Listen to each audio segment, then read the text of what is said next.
Let's get started. Start with listening, and then learn new words and practice them in sentences. Ever wondered about the differences between American and British English? It's a fascinating topic that dates back centuries. The English language, as we know it today, has evolved and branched off into multiple dialects, the two most prominent being American and British English. These two versions of English, while fundamentally the same, showcase intriguing differences that reflect their unique histories and cultural influences. The distinctions lie in four main areas: vocabulary, pronunciation, spelling, and grammar. For instance, you might be surprised how everyday items have different names. Imagine calling an elevator a lift, or referring to an apartment as a flat. And that's just the tip of the iceberg. Pronunciation also varies, with vowel sounds often being the key differentiator. Plus, there are certain spelling rules and grammatical structures that diverge significantly. Stay tuned as we dive into these differences and explore examples of each. This journey promises to enrich your understanding of English, whether you're an American, a Brit, or a global citizen of the language. One of the first things you might notice when comparing American and British English is the vocabulary. Diving right in, let's consider the examples of apartment versus flat and elevator versus lift. These words are classic examples of vocabulary variations between American and British English. In the United States, people live in apartments, while in the United Kingdom, the equivalent dwelling is referred to as a flat. So if someone says, "I just moved into a new flat," they are merely talking about their new apartment, not some deflated object. Moving on, let's take a look at the vertical transportation device found in multi-story buildings. In the United States, it's called an elevator. But if you hop across the pond to the UK, you'll find yourself riding in a lift. Picture this. You're in London for the first time and someone tells you, "Take the lift to the 5th floor."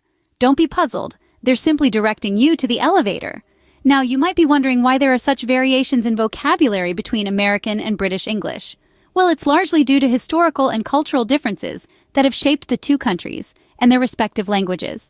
The English language has evolved differently on both sides of the Atlantic, resulting in these fascinating variations. There are numerous other examples of such vocabulary differences.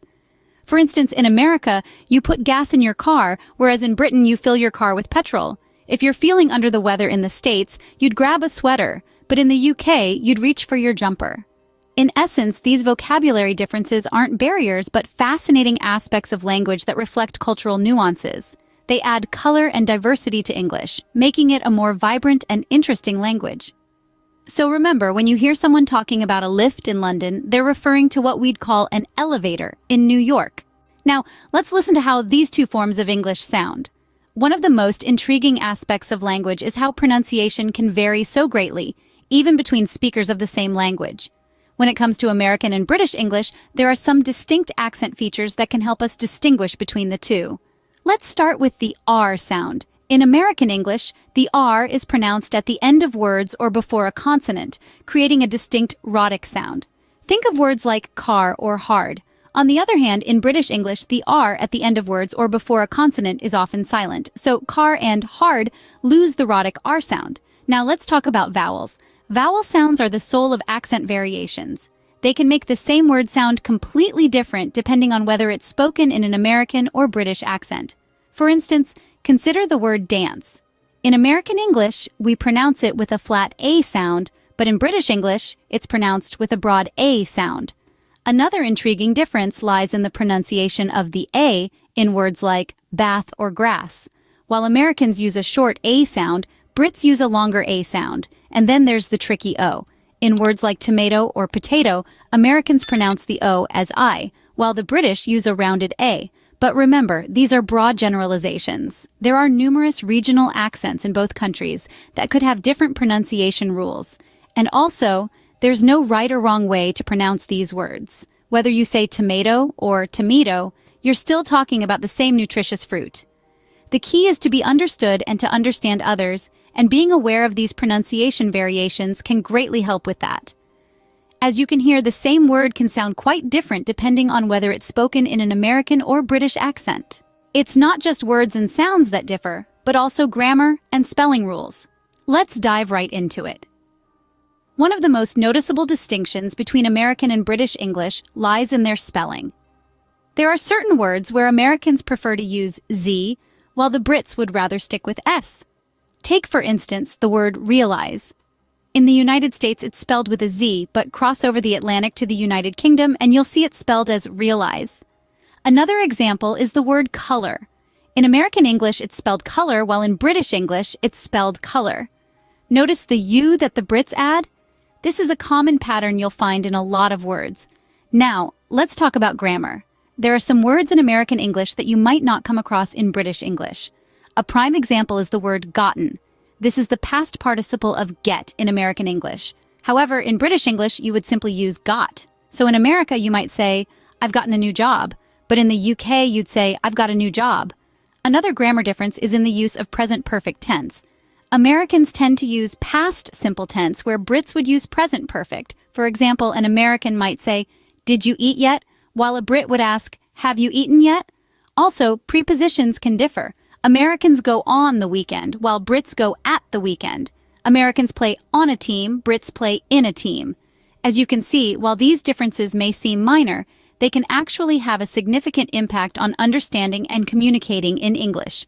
Whether you're leaning towards the American or British side, being aware of these differences can help you navigate through conversations, writings, and readings more effectively. Remember, there's no right or wrong here, just different ways of expressing the same language. So don't stress too much about it. Instead, embrace these differences and let them enrich your English learning journey. These grammar and spelling differences may seem small, but they can make a big impression. So, as you can see, while American and British English have a lot in common, there are also some key differences. We've traveled through the linguistic landscapes of these two versions of English, highlighting their unique characteristics. We've seen how vocabulary can vary, with everyday items like apartments becoming flats and elevators transforming into lifts. Then there's pronunciation, where accents and vowel sounds diverge, creating a rich tapestry of linguistic variety. And let's not forget spelling and grammar, whether it's realize versus realize or the use of gotten in American English. These small distinctions can make a big difference in understanding and communication. Embracing these differences doesn't just make you a more knowledgeable language learner. It also opens up a whole new world of cultural insights and experiences. With this knowledge in your language arsenal, you'll be better equipped to understand and use both forms of English. Until next time, keep practicing and exploring the fascinating world of language. Let's learn new words and practice English at level B2. Vocabulary. Vocabulary, the set of words used in a language. Example, there are many vocabulary differences between American and British English, such as apartment, US, and flat, UK. Pronunciation. Pronunciation, the way a word is spoken. Example, the pronunciation of words like tomato and schedule varies between American and British English. Spelling. Spelling, the arrangement of letters in a word. Example, British English often uses OU in words like color, while American English uses color. Grammar. Grammar, the set of rules for constructing sentences. Example, in British English, shall is more commonly used than in American English.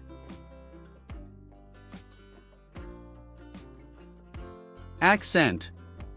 Accent, a way of pronouncing words that indicates a particular region. Example, the American accent differs significantly from various British accents.